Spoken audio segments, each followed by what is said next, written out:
Now, where did I put it? Here it is. Welcome to the Toolbox, where we discuss the tools we utilize every day. Yours to use or toss. It's up to you. But I hope you enjoy. Hey everybody, welcome back to Tools for the Toolbox. I am Chance Burles. As you know, I have another outstanding guest here, but I'm going to let him introduce himself as always. So, who are you, and what is your military background? Well, my name's Toby Miller. I did 15 years as a signaler in the forces. The last 6, I guess, about were as a SOSIG for CSOR. Three tours in Afghanistan. I was on the protection party for Task Force Commander Kandahar, General Thompson, for about 11 months on my second tour. And I was wounded in 2011 on my 41st birthday. And Always fun. yeah, and no more fireworks on my birthday allowed. And then they retired me in 2016. Okay. And what do you do now? I'm retired. Actually, we were moving to Belize 2 years ago. This in March 2 years ago. Sold everything we owned, our house, everything except my Harley and a small 6x12 trailer full of personal effects. And we got to the U.S.-Mexican border, and Belize shut down due to COVID, and we had to turn around and come back to Canada. And so we headed north to find an Airbnb, and we lived a lifetime in Saskatchewan one winter, and then back to British Columbia, and now we've sort of settled back in here, and we're riding out COVID and figuring out what's the plan now, right? Where to go? Fuck. Yeah, so, I mean, I spend most of my time, I got 2 great dogs, and I got a wife who's a vet as well. She was intelligence, and she's heard all the jokes. And then, I try to do some advocacy when I can, and that's about it. Wicked. Enjoying retired life. So, from when you got injured to when you got out was how long? I think I did after my recovery. So when I got injured, it was an IED on a foot patrol. Our dog handler stepped on it about 5 feet off my shoulder. And I came away with 3 dead spots in my brain. I've got osteoarthritis up all my left-hand joints. I've got PTSD, obviously, nightmares, all the psych trauma that goes with it. Yep. So we sort of messed around with that stuff for, I think, about a year. And then I did a little traveling as a 9er TAC for CSOR's commanding officer. Did some time in Mali and Niger. Trips down to Belize, training the Belizean Special Action group and stuff. And then it just sort of became clear that I was having real violence. Like I had busted my hands up to the point where they just weren't usable, punching walls, trucks, sea cans. It didn't matter what it was. Yep. I was always angry and always losing my temper and losing my mind. And I was suffering with alcoholism pretty heavily. And we just came down to the point where they said, I don't even know if I can operate as a soldier anymore, but I certainly can't operate at the level that Special Forces requires. Yeah. So I got sent to Transition Support Center, I guess is what it was at the time. Yep. Which wasn't terribly supportive, but,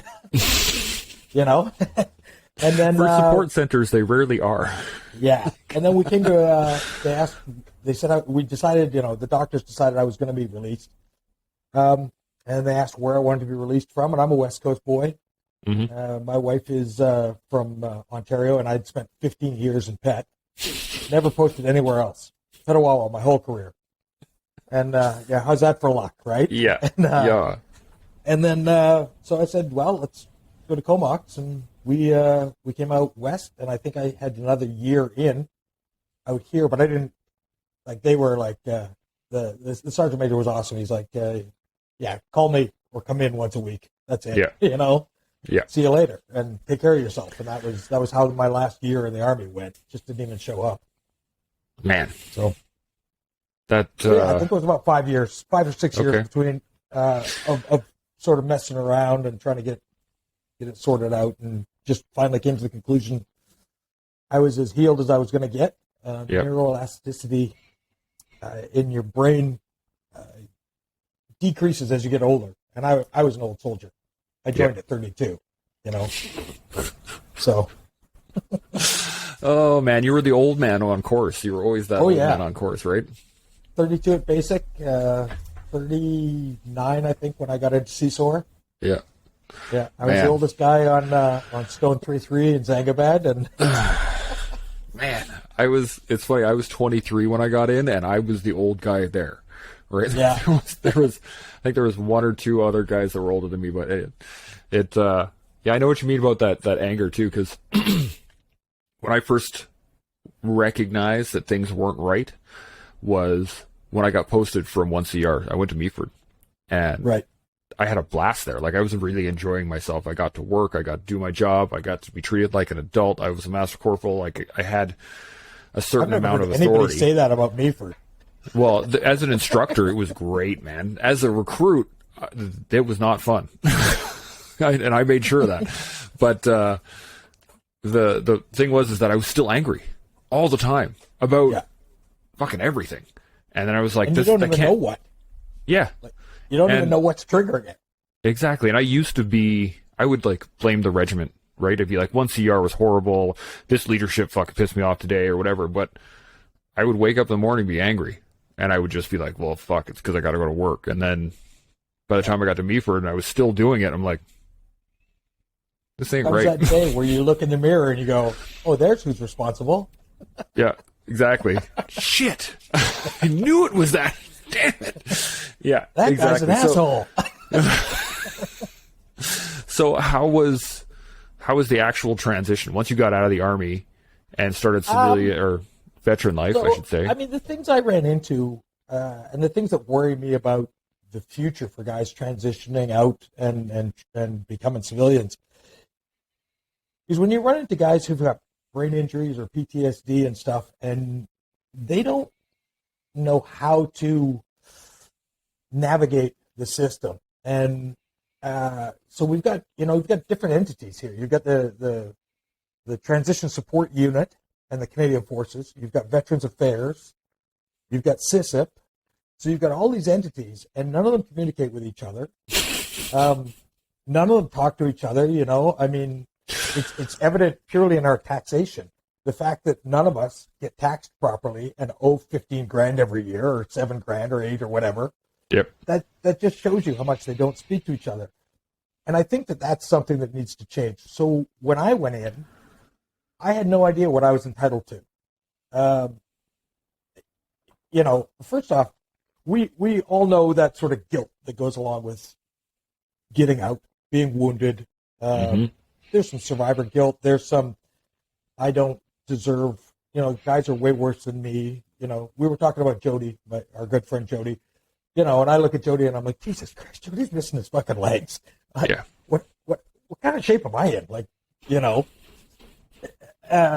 Bobby, the dog handler who was with me when I got hurt, lost both his legs, and later passed away, took his own life. But he, he'd lost his legs, and I was like, what do I do, right? So you don't know what you're entitled to, and you don't necessarily push for what you're entitled to. Yeah. My wife, being intelligence, she knows how to write bureaucratically, and she knows how to research. And God love her, she fought and got us everything that we're entitled to as wounded veterans. Yep. But there's a lot of young guys that aren't going to be able to, right? There's a lot of young guys out there that are going to walk out, and with PTSD, you have concentration issues, you have lack of sleep, you have that anger that we were talking about. So where do you send that anger? Now you put it towards VAC. Now you put it towards, CISIP, etc. So I know the Legion has service officers You know, however veterans feel about the Legion, some love it, some don't. Yeah. But service officers are generally pretty good people.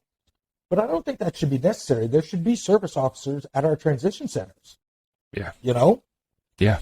I mean, we put people into the transition center as staff who are wounded to take care of other wounded. And how do you take care of them? Well, one of the things that should be being done before you ever leave a transition center is making sure that all your claims are in for Veterans Affairs and that you're educated on what you earned and what you deserve and what's coming to you. Yeah. You shouldn't be walking out the door of the Army without all of that being done.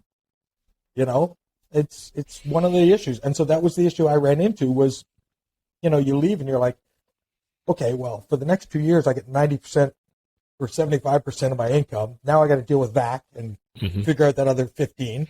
Now I'm at 90. Well, geez, you got a 24-month sword of Damocles hanging over your head now. What's going to happen at the end of that, right? I mean, the best day, sadly, that I ever had dealing with VAC was when I got DEC, diminished earning capacity, and they said to me, my worker said, "This means I'm not going to be bugging you. Yeah, you're done. Walk away. You're okay. Yeah. You're fine." And that's I still to this day, if my phone rings and VAC's number comes up, I start to shake and I panic. And my wife has to take the phone, and she gets on the phone and says, "Look, stop calling him. Call me." Yeah. You freak him out when you phone him. It just, you know, the funny thing is, there's the old adage: if you want to fix the problems in the Army, talk to the corporals, because they'll just tell you how to do it. Exactly. And it's pretty simple. Like, we have courses for everything. Why Absolutely. is there not a VAC rep course for NCOs, so master corporals or sergeants or whatever, that can take that course?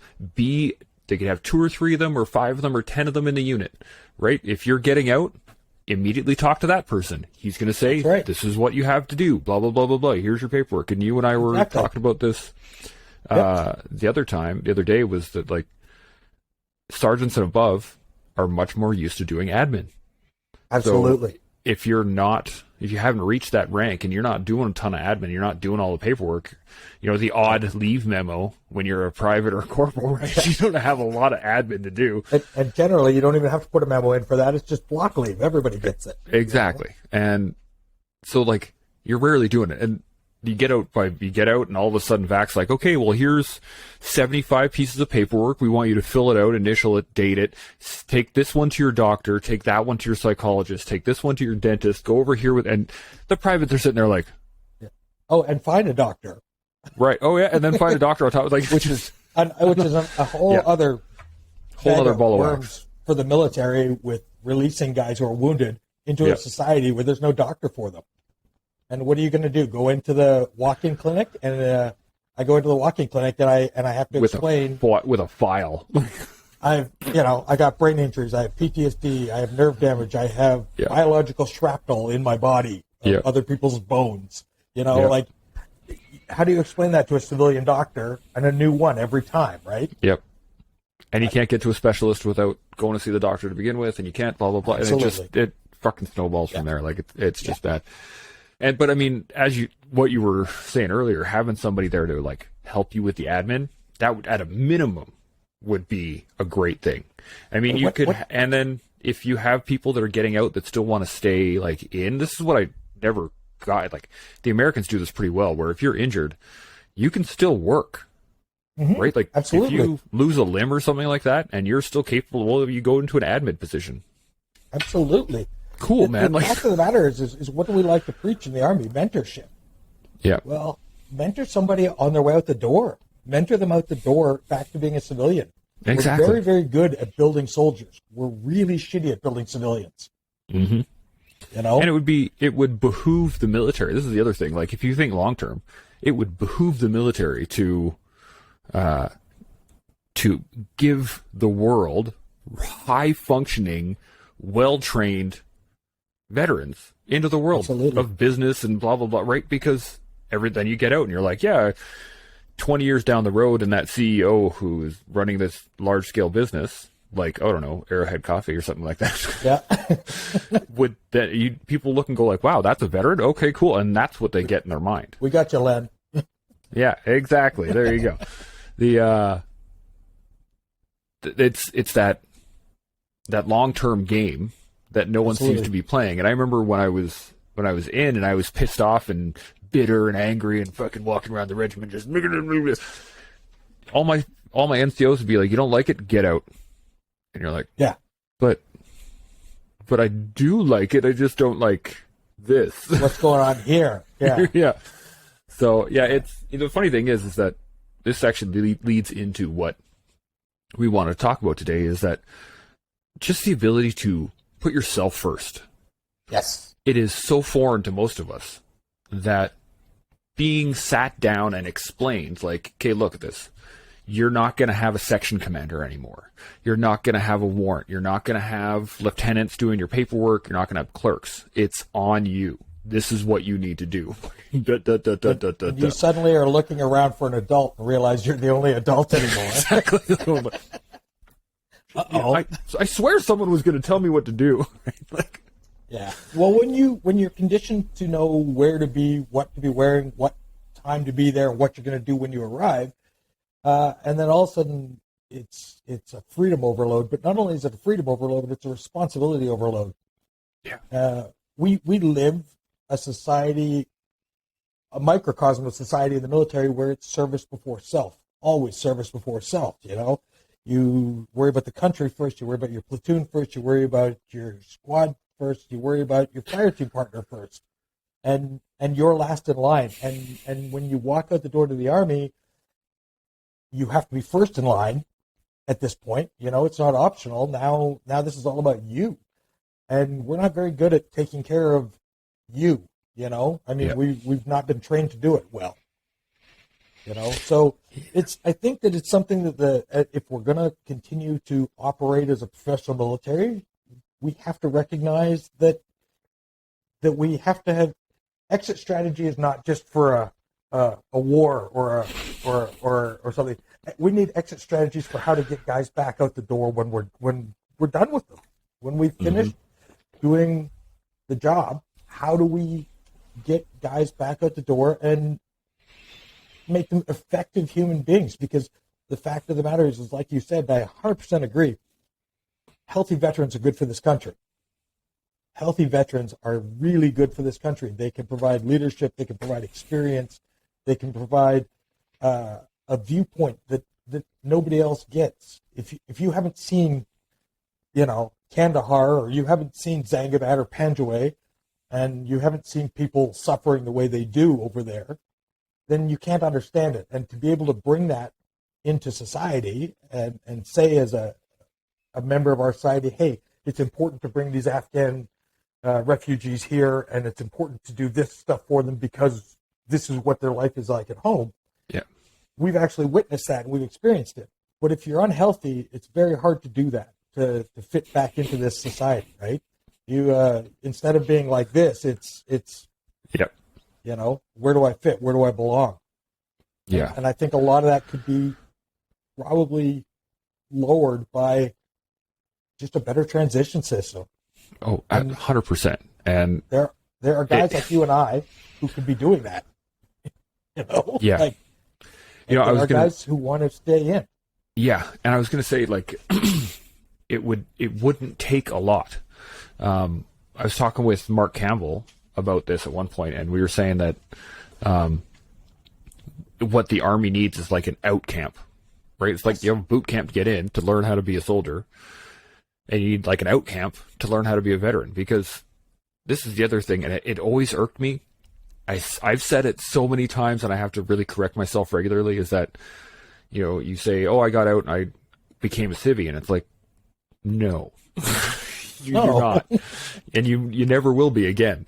No. But it's also really important that the rest of the society sees veterans, and they see them with the toll it takes, so that they don't forget, right? That's why we have Remembrance Day. That's why we have these things. And it shouldn't be reliant on, as we're saying, it shouldn't be reliant on outside things, right? VAC should be basically a check mark. You get out and VAC goes, okay, you're getting out, you're entitled to this.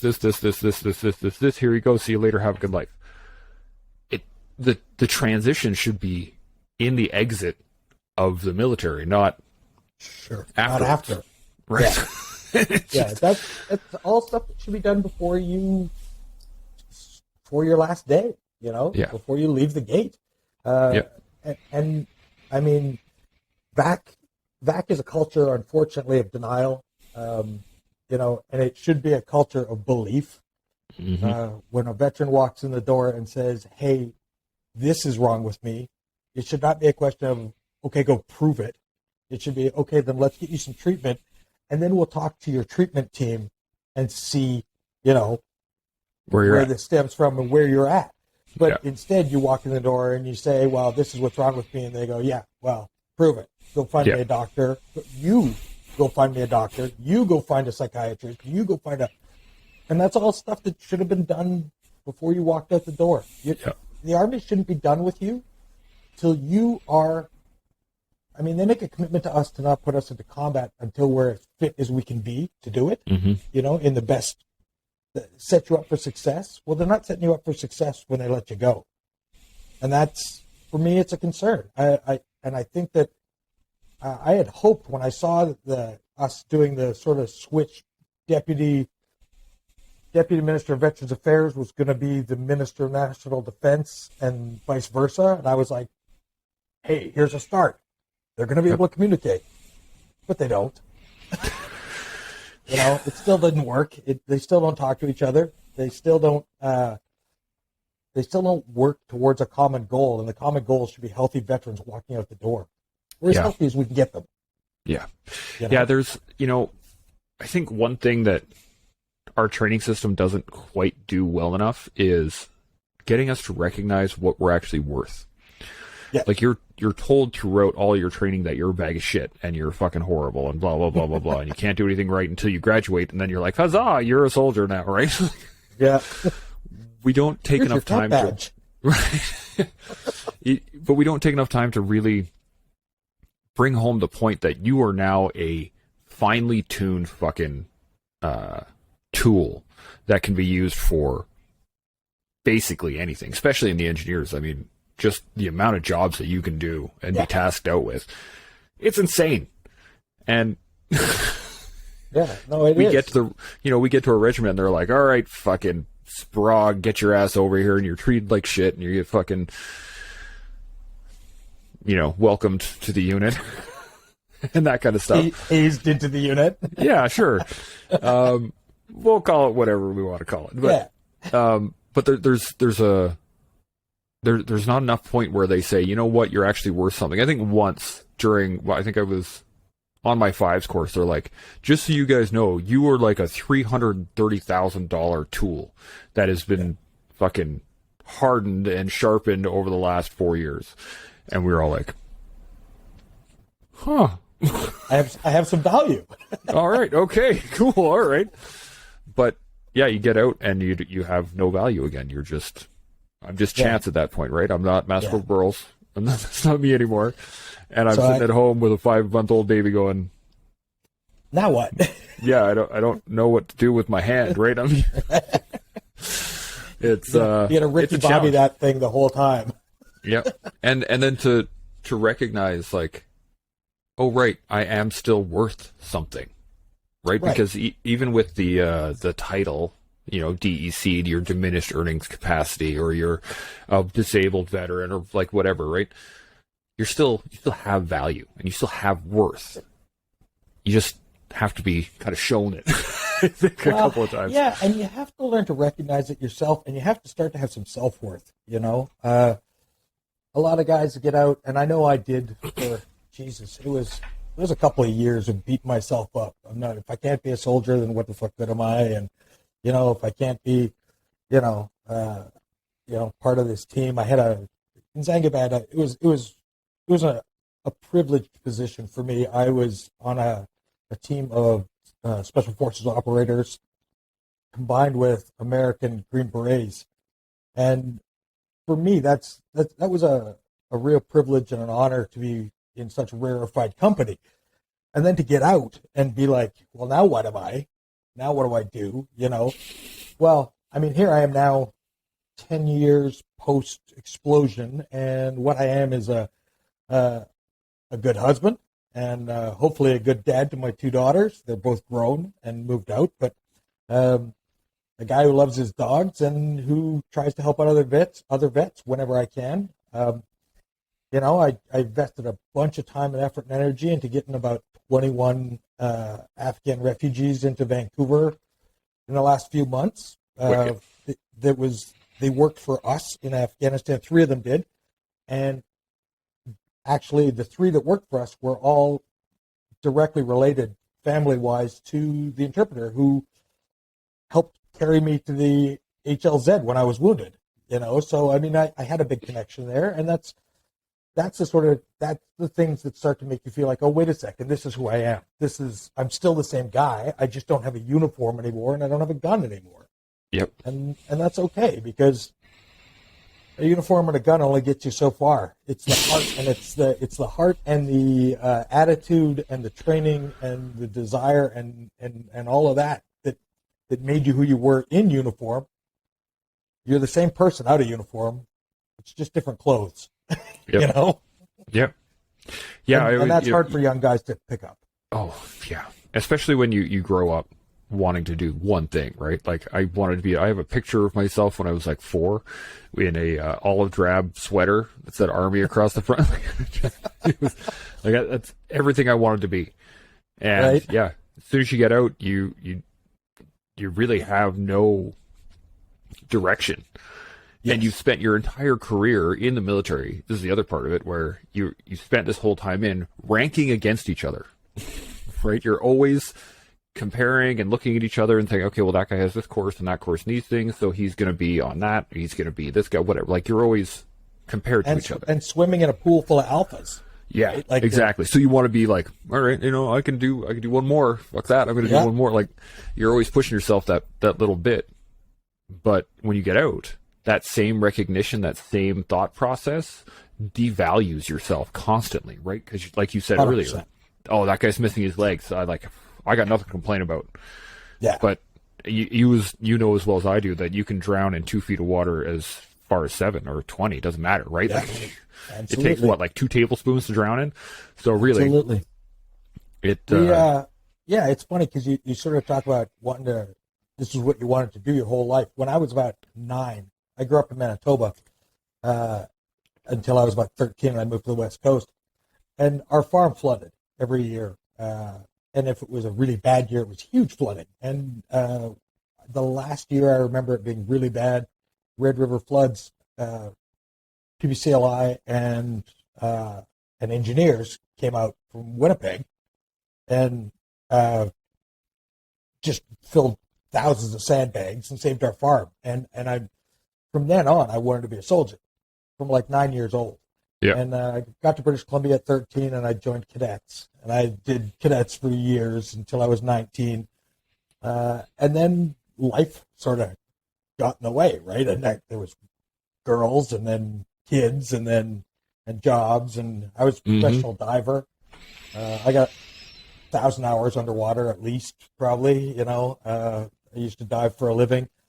And then 9/11 happened, and I was like, that's it. I'm not doing this crap anymore. I gotta go for that dream that I had when I was 8. You know, that service before self had always been in the back of my head, and the opportunity came, and that's where I went. And to make it, I mean, I remember being a cadet and being like, Jesus, I think Navy SEALs with Charlie Sheen came out. Yep. And I was like, those guys are cool as hell, right? And to wind up being in the soft community when I left the military that was the pinnacle, right, for me to be able to get there. And when you walk out the door, then you're like, this was all I ever wanted to be. Now, what goal do I have now, right? Yeah. I reached what was the pinnacle of what you were looking for. Now, where do you go? Well, you have to find new pinnacles, right? You have to find new mountains to climb. And for some guys, that's mountain climbing, literally. For other guys, it's flying. For other guys, it's jumping out of airplanes. Some guys start things like warrior adventures and start helping out other vets and doing what they can in those ways, right? So. Yeah, it's really great to see. Like, I love the fact that the community is coming together and that we're finally, after so many years of strife, we're finally like, okay, you know what? The rest of this stuff doesn't matter. And we're all coming together. And I've said this many times that we're in the middle of this like veteran renaissance where we have people just doing everything. Artists, blacksmiths, friggin' coffee makers, clothing designers, fucking like, you name it, right? Businesses left, right, and center, and people are just doing whatever the fuck they want. And it's fantastic to see. And then we also have all the nonprofits getting started, right? Like Warrior Adventure Canada, like the Walk for Veterans, like the Walk for Wounded, like the fucking, all these things. I'll give it's a shout out to True Patriot Love. They were True Patriot Love, yeah. They were amazing to me, but yeah. Yeah, it's fantastic to see, and I can't wait to see where we're going. But what the question I ask is like, how far forward could we have been if it didn't take every one of us like 6-7 years of fucking work? Exactly. Like, we could have just gotten out and been like, okay, I'm going to go over there. All this incredible potential that you're seeing now, all of these skilled people embracing their new life, are all 5 and 6 and 7 and sometimes 10 and even 20 years behind where they should be because they weren't properly released, and that's a personal opinion, right? I mean, when I say properly released, that's just my personal opinion, is that we have not done a good job of letting people go and making sure that when they go out the door, they're as fit as they can be. We made them as fit as we could be for combat, make them as fit as we can be for the civilian world, to go out and embrace their dreams or their hopes, right? Yeah. When I walked into the support center in Petawawa for the first time, and I sat down with the CISIP guy, and he said, he's the re-education guy. He says, "When did you graduate high school?" I said, 87. He says, "Jesus, okay, well, that's stale dated." I said, "Yeah." He says, "When did you graduate college?" I said, I don't know, probably 91, 92. "Yeah, that's stale." "And what did you do in the Army?" And I said, "Well, I was a signaler and in CSOR." And he says, "So, you can run radios and a gun. I don't know what the heck you're going to do on the other side." And I'm like, "Oh, thanks. Yeah, that's really a lot helpful." of jobs in that job description. You're terribly helpful that you're pointing this out, by the way. But it just that was my entrance into the transition system. Them pretty much saying, "Hey, listen, all the skill sets you have don't mean shit now." And I was like, "Wow, that's not the message that we should be giving guys." Yeah. We should be giving guys the message that, hey, you are going to be 10 minutes early for everything you do in your life. You've got innate leadership skills. You're a guy who, when I tell you to start digging a hole, I have to come back and tell you to stop, or otherwise you'll just keep digging. Yep. You have certain things that they drilled into you and that they created in you that are useful as hell outside of the military. Yeah. Instead of emphasizing those things, what I got out of it was, oh, well, you're kind of screwed. Pick something new then. Pick a new direction. And that was around when the neuropsych testing started to say, yeah, he can't go back to school. So, there was no way I was going to be able to retain anything at school. So it's funny because it really is that simple, right? Like, just tell the guys that they actually have worth, they have value in the real world. Timings, like just that one. I still to this day get so pissed off when people aren't on time, and I'm like, "What, my fucking time's not valuable to you?" Yep. And like I have 2 kids, so I'm late all the time, and it drives me nuts. Just because my kids are young and it takes a while, and I should be getting them ready earlier, right? But I'm doing the math and trying to get everybody, okay, I got to get this guy here and this guy here, and that guy no longer has pants on. Why do you not have pants on? Like, it becomes a bit of an issue. But even with that, if I'm going to be late, I'm going to let somebody, like, hey, I'm going to be late. I'm going to be like, just blah, blah, blah, right? Just that ability to be able to concentrate on time and be aware of it is a skill set that a lot of people don't have. And then most of the civilian world doesn't have. It's right. So the things that some of the things that we do get taught are the things that drive us nuts when we get out to the city world, and we're like, what the hell is wrong with these people? Yeah, exactly. But there's nothing wrong with them. They're just different than us. And I heard this quote. I was listening to the Jocko podcast at one point, and he was saying that you have to be in the right. You can hear something a million times, but you have to be in the right mindset to be able to hear it and actually grasp it and then take it in. And so a lot of the times, there's been many years where I was sitting there like, man, I wish I had known this fucking 10 years ago. I wish I had known all these leadership lessons and self-awareness lessons and all the lessons that I've learned over like dealing with my trauma and all this other shit. Yep. If I had just known this like 10 years ago. But people were trying to tell me 10 years ago. I remember, right? I remember very well having people ask me if I wanted to be on the dive course with the engineers, and I was like, no, I want to be an engineer. I like explosives. I don't want to go swimming in the water. And they were like, yeah. Okay. But I wanted to be a jumper, and had I known that if I was a diver, I was more likely to get a jump course, then maybe but again, I wasn't ready at the time to actually understand that lesson.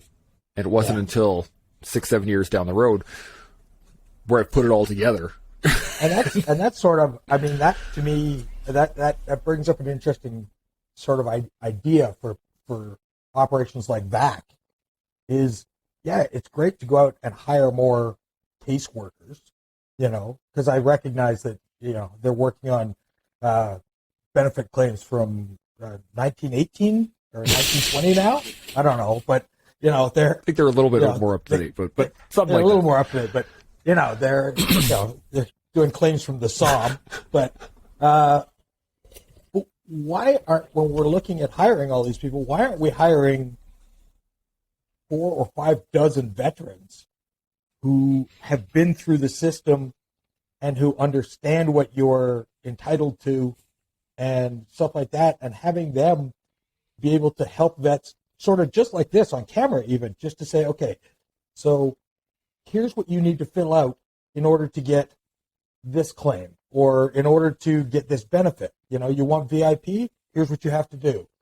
And that you're entitled to VIP in the first place. Because when you talk to your caseworker, some of them are very good, but some of them just don't. They've got so many veterans on their plate. They don't have time, I guess, it seems like, to explain to you what all you're entitled to.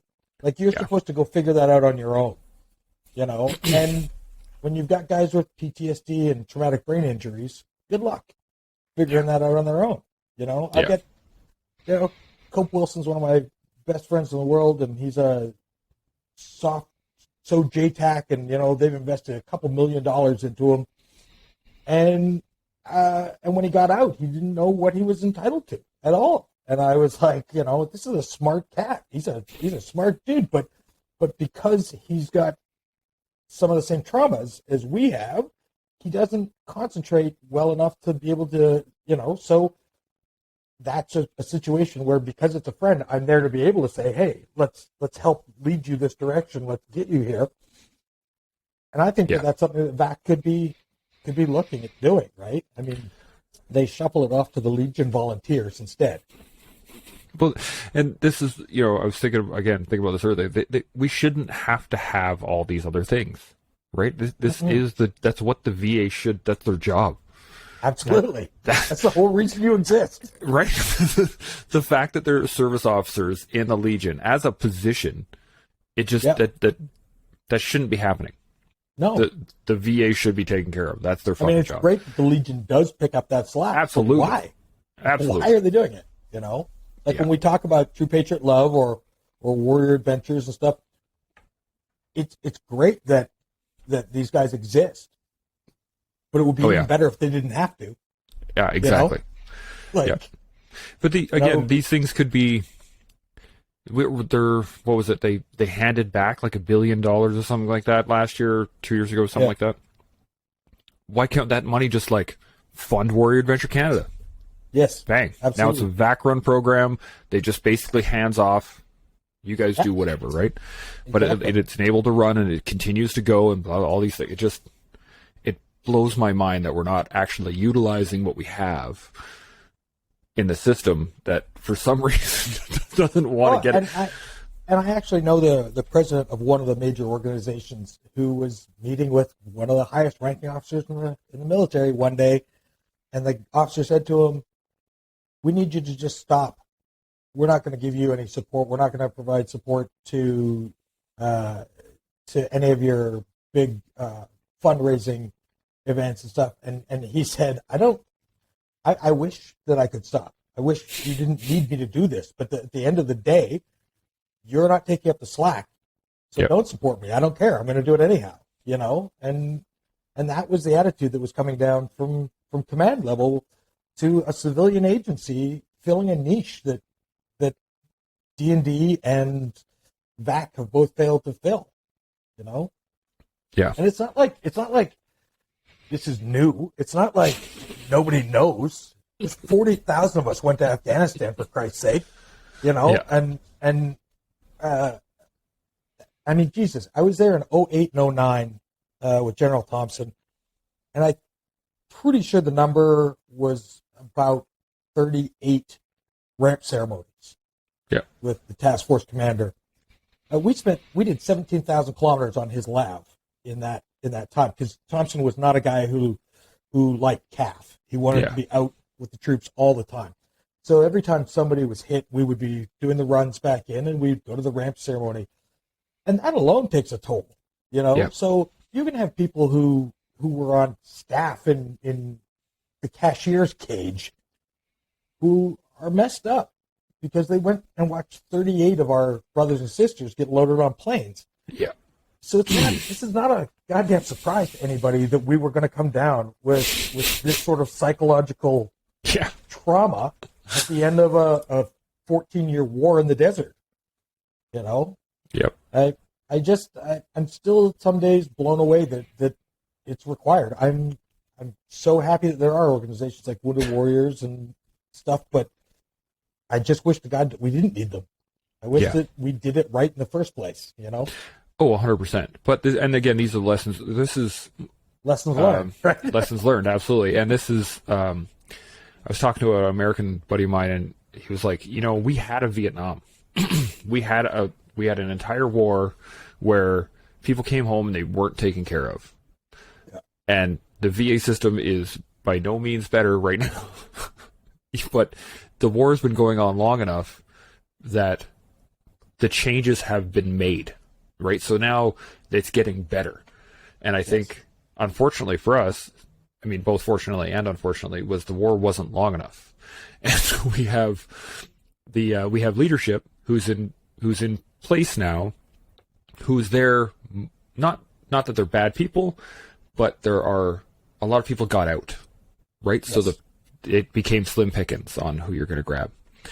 And I was reading something the other day where it was kind of silly. I think it was a quote from somewhere, but it was like the Army needs to lean into these challenges instead of retreating into retirement. And I was like, did they just call the entire NCO Corps cowards? Is that what happened? The guys that released, you're just throwing them under the bus, are you? Okay, yeah. Cool. But it's about, actual leadership, because leadership's going to look at what's going to happen in the future. Oh, we have guys in Afghanistan. Maybe we should develop a way to handle them when they get back. Yeah, exactly. Who would want to do something like that? Is this the last war we're going to be in? Right. Well, I don't know. Russia's sitting on the doorstep of Ukraine right now, and China wants Taiwan back pretty badly. So, is this our last hurrah? No, it's not our last hurrah. It's very difficult. I talk to young guys now, and it's difficult for them because they don't have. I mean, I was never in a military at peace. I joined in 2002 after 9/11, and when I left, CISO was still in Iraq. Yeah.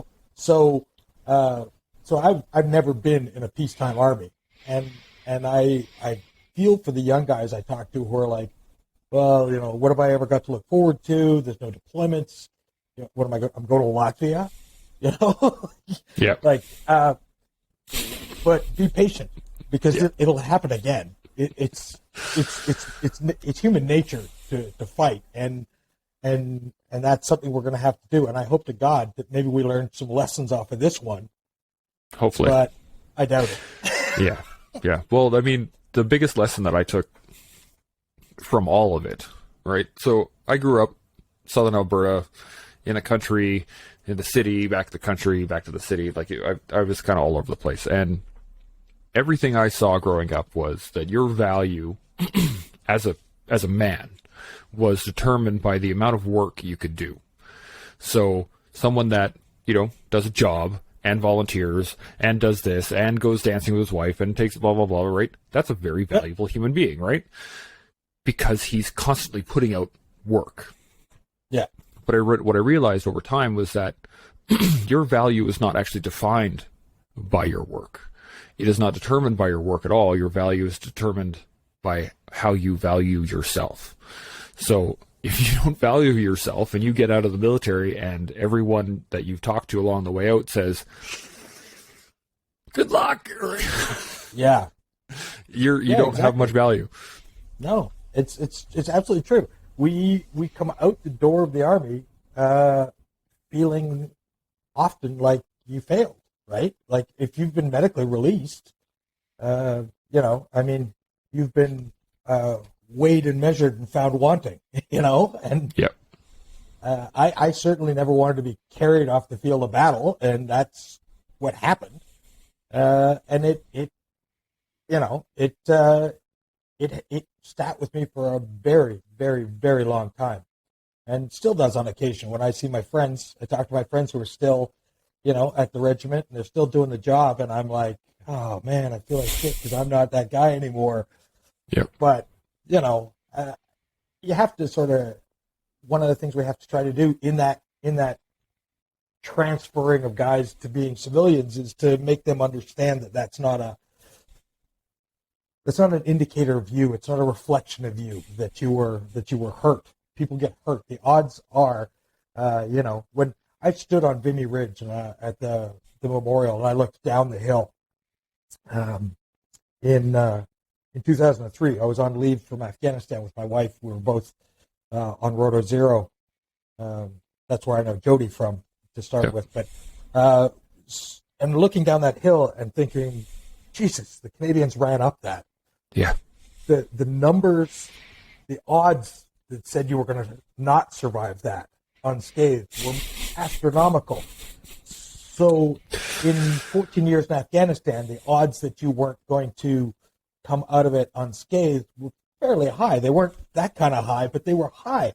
Yeah. And you have to recognize that was the task that was set before you, was to try to, first off, get the Taliban out. Second off, get a government into position that was fair and engage in fair elections and, make all these changes and then set the stage for the Afghan military to be able to take care of itself. We saw how that worked out, but at the end of the day, that was the job, and there was no way that we were coming out of that unscathed. And so when guys go to leave the military, they need to be, I think it would do well for the military or for VAC or for our society as a whole to be letting guys know as they're going out the door that you are not worth less now because you were hurt. You are not devalued. You didn't put in less. Your sacrifice was important and recognized and appreciated, and now you're changed, and let us help you get to the next stage of your life, right? The next bound. Yeah. And I mean, we're always talking about, what's that next bound, right? And yeah. We don't help guys figure that out before they leave.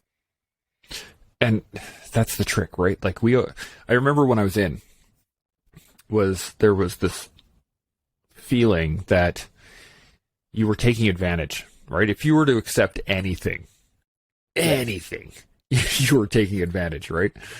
And you'd look at other people who would have stuff, they would get out and they would get DEC'd or get whatever, and they'd get some sort of payout, and I'd be like, fuck, man, look at that guy fucking trying to abuse the system, right? So you still have this mentality as you go out of, you know, you can't take something for yourself. I don't deserve this. The truth is that you can, and you should, because generations of other veterans have fought just for your right to have those benefits. Exactly. And on top of that, you got to do the job, right? Not everybody can, not everybody should, but you got to do it. You went through all the training, you kicked ass, you took names, you got there. Awesome. You did it, and now you deserve it. And then the last part of it is they're there. Right? Those benefits are there for a reason. Yeah. The government has spent that money. The government has decided that money is in that system. And it was very difficult for me to swallow. You know, coming out, I put in claims. I lost half my hearing. I had the brain damage. So I put in claims for that, and you get the lump sum claim amounts. But then when it came down to, okay, so here's what you're going to get for a pension. Here's what you're going to get monthly. Here's what and I was like, but I don't work now. How do I take this money? I'm only, I'm 51 now, but at the time I was like 46. I'm like, I can't be retired at 46. There's no way. This is wrong. Yep. Yeah. Well, it's not wrong. What it is it's unplanned. It wasn't part of the plan, but no good plan survives first contact, 100%. And I got in contact and the plan went to shit. So, here you go. This is the new plan. The new plan is I'm retired. I have as much health as I can hope to have out of it. And what do you do with the days that you have after? And when we were talking about, helping guys get out and how they should feel about themselves, or helping maybe guys understand that they should be gentler on themselves, that it's one thing for you and I to say, hey, maybe the Army should do that or VAC should do that, but it has to be a long-term thing too, because as you said, when you were in, you didn't want to hear the answers, right? Mm-hmm. It's when you've been out a while, that's when you need somebody who's got some experience and got good shoulders for you to lean on and has got good advice for you to be able to sit with you and say, okay, now you've stopped punching sea cans and walls. Now you've got your feet out of your combat boots for a year or two. Yep. Let's have a talk about your value. Let's have a talk about what you deserve out of life, what you've earned. Let's have a talk about the things that you brought with you coming out of this, right? That I think that's where things like Warrior Adventures and your podcast and the other podcasts that are out there, that's where they hold real value, is for the guys who've been out a couple of years and who are now willing to listen. Yeah. They're now able to listen, not just willing, now able to listen. Yeah. Because it's very hard to listen when you're in the Army. There's so much fucking background noise, and there's so much chest thumping, and there's so much, there's so much, when's the next tour, and what did you do on your last tour, and blah, blah, blah, that you don't listen, right? Yeah. Once you get out, get into some quiet. Yeah, you need a good couple of months of just let me breathe. You just need to stop. Yeah. And after that, that's when you can have another veteran or a service like VAC or an offshoot of D&D or whatever sit with you and say, okay, now here's the start of the rest of your life. Let's help you through this. Let's figure this out, right? I had this great idea. I was talking with another buddy of mine, and I was like, why don't we have some sort of service center in the units? Like, how back in the day, your unit would have its own cook, or it would have its own KO. So when it went out to the field, bam, they would all cook for you, right? You used to have your own medic. You used to have your own everything was in-house. Yeah. And I was like, why don't we have a massage therapist, psychologist, like psychiatrists, like a whole crew of teams, and then like 2 or 3 vets that have been out for a little while there to do just general fucking talks, right? And just give them a fucking office in the regiment. And if people want to go talk to them, people can talk to them. If the vets go to the canteen or whatever, to fucking shoot the shit with the boys, cool. Like, it's just allow people to be people. And they're not in your chain of command. Exactly. Right? Yeah.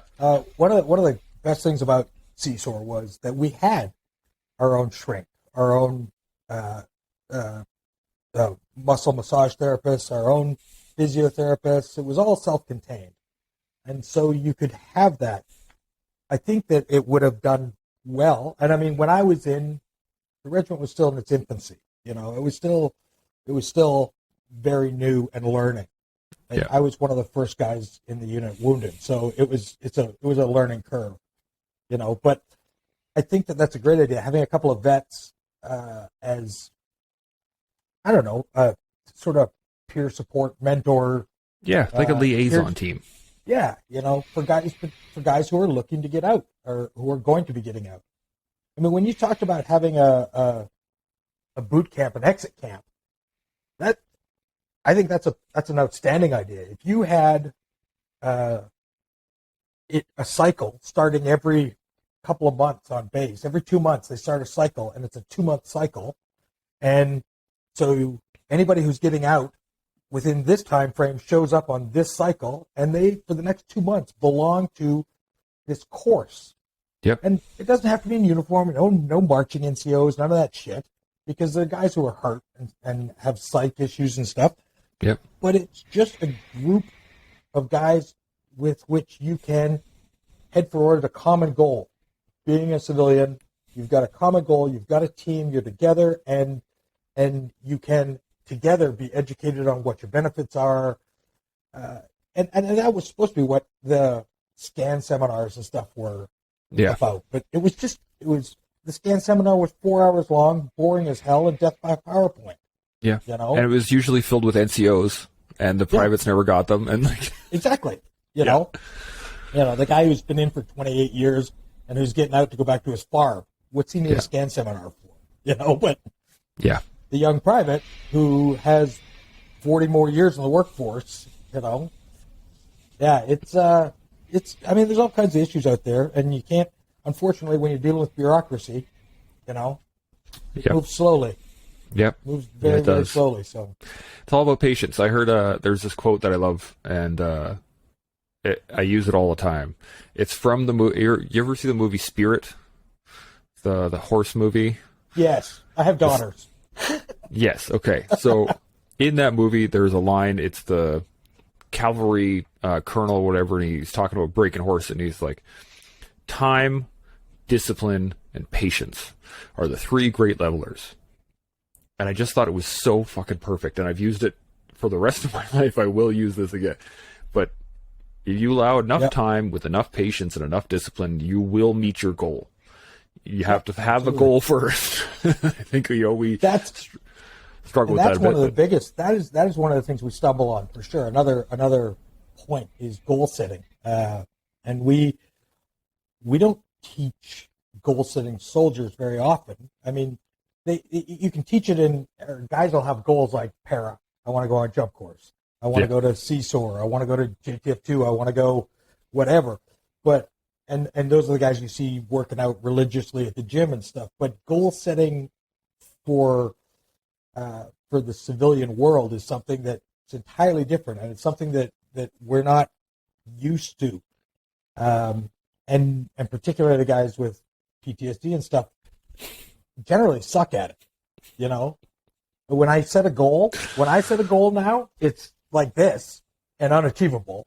Yeah. And then I beat myself up because I couldn't get there. Yep. And that's a cycle, right? Yep. So you have to learn to set a goal that's achievable and move toward it, and then advance it. But instead, what we do is, you know, I want to be here, and when you're injured, man, getting there is not happening. And then you beat yourself up because you didn't get there. And you get into a cycle of self-abuse. It really is, and nobody knows how to kick our ass like we do. Right? We know all our own buttons. We know all the things to say. We know all the. It's just You're I right. beat myself up worse than the Taliban do. Oh, absolutely. Yeah. Every day, all day long. Right? Yeah. Oh man, it's brutal. So we've been rolling for a little bit over an hour now, and I really want to say thank you for being on. It has been an absolute pleasure having you here. It's been an honor, man. I'm this is the first podcast I've ever done. Oh, nice. So there you go. I was a virgin. Nice. And I'm proud of what you're doing, man. I'm really impressed, and I love what you're doing. And I got to echo you. I'm so happy to see, when you get on the start following on Instagram and stuff, and you see how many veterans are out there just doing huge, great things these days. It just brings me hope, and it feels good. I'm really, it gives me some positive hope for the future. Yeah. So yeah, I totally get it, and the whole reason I got involved in all of this stuff was when I got out and I was going through all the issues, and I was looking at the veteran community, and I was like, yeah, I don't know if I really want to get involved in this. Mm-hmm. And then and I was like, you know what? In my head there was this Paragon from fucking JTF was going to come down the hill, some assaulter, fucking dun dun dun. We're here to fix everything, boys. Follow me, right? Yeah. And I was like, somebody's going to come down from the hill and tell us what to do. And then I think it was like a year or two later, I was like, I don't think anybody's coming. I guess I better start getting to work. There's that patch, right? Nobody's coming. It's up to us. And exactly. And that's the motto. That has to be our new motto. Nobody's coming. It's up to us. This is what you're doing, and like the Tactical Canuck Battle group of businesses and stuff. It's the new option from the Smoky Legion, where you're sitting at the smoky table in the Legion from the 80s and 90s. This is the new Legion in a lot of ways. Yep. This is a way that guys communicate and support each other and care for each other, and nobody else is coming. It's up to us, right? That's it, 100%. And there's something that we have as a group of veterans that no other group of veterans has ever had in the history of the universe at this point, and that's a communication network that spans the entire fucking globe. Absolutely. Like, as you said it, we don't need the Legion, or I don't say we don't need the Legion, but we don't need the smoky Legion Hall getting beers. We can sit and chat, or we can listen. I can talk to American vets. I can talk to Kiwi vets. I can talk to friggin' Ukrainian vets. It doesn't matter. I can just and you have a whole world in your hand, right? And that's a world of support that's in your hand. Yeah. And that would be probably the last point I'd make to you when you were asking about transition and stuff. Research, boys and girls, research. There are groups out there on Reddit. There are groups on Instagram. There are all kinds of vets out there like me who are pushing themselves into your face, and reach out to somebody. Do some research, pick a veteran, and say, hey, do you know anything about X? And if they don't, they'll very likely say no, but I know somebody who does. Hang on. They link you in, right? And when you walk out the door to the Army, if the Army's not going to take care of you, and if Veterans Affairs isn't going to hand it to you on a platter, then you're required to do it yourself. Then enlist some fire team partners. Because that's the one thing we're all good at. It's the one thing we all remember how to do is service before self. So reach out and ask somebody for some help. Yeah. Yeah. I always say the best thing to do is get involved.